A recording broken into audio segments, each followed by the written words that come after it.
बागेश्वर धाम के पंडित धीरेन्द्र कृष्ण शास्त्री ने बालाघाट में रामकथा की और इस दौरान हिंदू राष्ट्र की हुंकार भरी।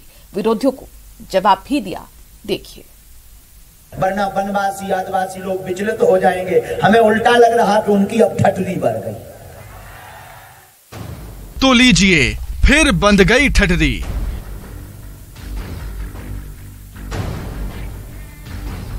विरोधियों की ठटरी बांधने का ताजा मामला बालाघाट का है। परसवाड़ा के भादू कोटा में बाबा वनवासी रामकथा विवादों में आ गई। रामकथा रुकवाने के लिए यहां के आदिवासी संगठन हाईकोर्ट तक जा पहुंचे। कहा गया कि जंगल में रामकथा का वाचन करने से वनवासियों के संस्कार और संस्कृति पर असर पड़ेगा, लेकिन हाईकोर्ट ने इस तर्क को स्वीकार नहीं किया और रामकथा पर रोक लगाने से इनकार कर दिया। उत्साह में बाबा बोले, लो बंध गई ठटरी। पहले हाई कोर्ट में पिटीशन लगाई कि धीरेन्द्र कृष्ण शास्त्री बागेश्वर सरकार को यहाँ मत भेजो जंगल में, वरना वनवासी आदिवासी लोग विचलित हो जाएंगे। हमें उल्टा लग रहा कि उनकी अब ठटरी बढ़ गई। हिंदू राष्ट्र और सनातन धर्म की बात करने वाले बाबा यानी बागेश्वर धाम के पंडित धीरेन्द्र शास्त्री ने बताया कि बालाघाट जैसी जगहों पर कथा क्यों जरूरी है। हाईकोर्ट जाने वालों पर भी बाबा जमकर बरसे। उन्हें लग रहा था कि रुक जाएगी, और सच ये है विरोध करने वाले भी कुछ अंग्रेज ही हैं। लेकिन एक बात बोल रहे, धन्य है बालाघाट के पागलो, तुमने उनको जिस प्रकार तुम्हारे भगवान वीर बिरसा मुंडा जी ने अंग्रेजों को उखाड़ दिया, अब हमें लगता है फिर से जंगल से ही क्रांति उठेगी और भारत में रहने वाले हिंदू विरोधियों को तुम ही लोग उखाड़ पाओगे। बाबा ने वनवासियों के बीच हिंदू राष्ट्र की अलख जगाई, वनवासियों को उनके गौरव की याद दिलाई। बोले, आपके पूर्वजों ने जिस तरह भगवान राम का साथ दिया था, अब आपको हिंदू राष्ट्र का साथ देना है। क्योंकि हमारे आपके आराध्य प्रभु राम है, हमारी आपकी कुलमाता माता सबरी, उनके अलावा कोई हमारी प्रार्थना है। हम विवादित बयान न्यूज के लिए तो बिल्कुल भी नहीं, सबके प्रति हमारा सम्मान है। हम केवल और केवल इसलिए हमारे प्रति, हमारे अंदर राष्ट्र को जो हम देख पा रहे हैं, जो हमने अपनी चेतना से देखा कि 10 साल बाद यहाँ राम कथा कहना मुश्किल हो जाएगा भारत में। अगर ऐसे ही चलता रहा, राम कथा नहीं कह पाएंगे, लेकिन हम होने नहीं देंगे। हम अब सब वनवासियों को इकट्ठा करके भारत में पुनः संस्कृति का प्रचार करवाएंगे।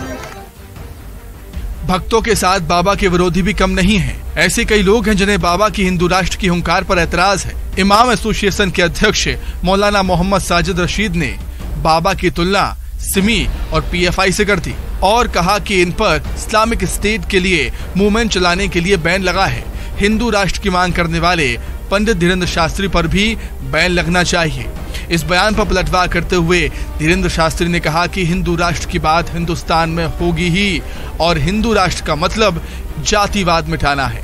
बाबा ने यह भी कहा कि रामायण, गीता और महाभारत के विषय को पाठ्यक्रम में शामिल करना चाहिए। हिंदू राष्ट्र की बात अगर हिंदुस्तान में हिंदुओं के हित की, हिंदू राष्ट्र मतलब कोई पर्टिकुलर धर्म को स्थान देने की बात नहीं, हिंदू राष्ट्र का मतलब जातिवाद। हम इन भाई साहब को जानते नहीं, वो वाहियात बातों पर हम जवाब। बाबा और विवाद साथ साथ चलते हैं, लेकिन उससे बाबा को फर्क नहीं पड़ता। हालांकि सरकार बाबा को लेकर सचेत है। प्रदेश की सरकार ने बाबा को वायु श्रेणी की सुरक्षा देने का फैसला किया है। श्रीनिवास चौधरी, न्यूज़ 18, बालाघाट। वनवासी आदिवासी लोग विचलित हो जाएंगे। हमें उल्टा लग रहा कि उनकी अब ठटरी बढ़।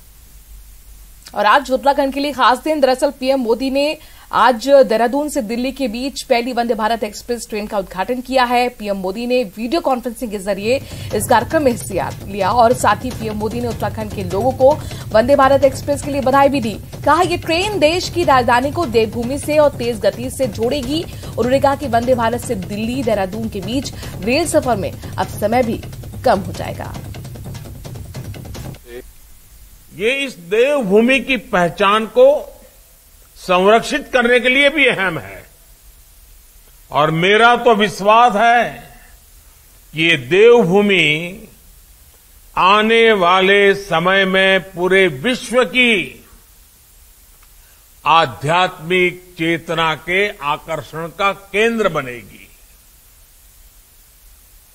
हमें इस सामर्थ्य के अनुरूप भी उत्तराखंड का विकास करना होगा। जम्मू कश्मीर के मौसम का हाल आपको दिखाते हैं। एक बार फिर मौसम ने करवट जम्मू कश्मीर में ली है और बीती रात से बारिश का दौर जारी है। बारिश की वजह से तापमान में गिरावट आई है। आपकी टीवी स्क्रीन पर 3 तस्वीरें जो पुंछ, कुलगाम और श्रीनगर की हैं, जहां बारिश की वजह से जनजीवन पर असर पड़ा है। मौसम विभाग ने अगले 24 घंटे में कई इलाकों में बारिश का अनुमान फिर जताया है। तो जम्मू कश्मीर के कई इलाकों में पिछले 18 घंटों से जोरदार बारिश हो रही है। यहां बेतान नदी में बह जाने से एक महिला की मौत हो गई। कई घंटों की खोज के बाद प्रशासन महिला का शव बरामद कर पाई। अनंतनाग और कुलगाम में प्रशासन ने लोगों से गैर जरूरी यात्रा न करने की अपील की है।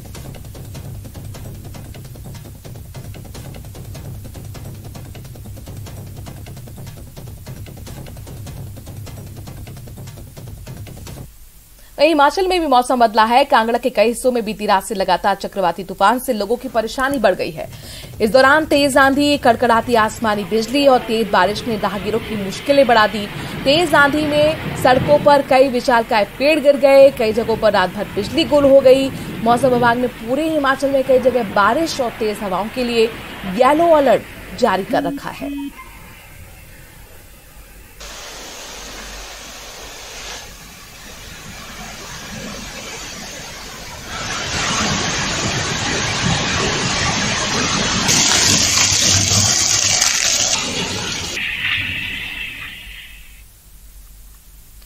बारह में गुणवर्धन शंखेश्वर पार्श्वनाथ जैन श्वेतांबर तीर्थ ट्रस्ट की ओर से जैन तीर्थ का प्राण प्रतिष्ठा समारोह विधि विधान से संपन्न हुआ।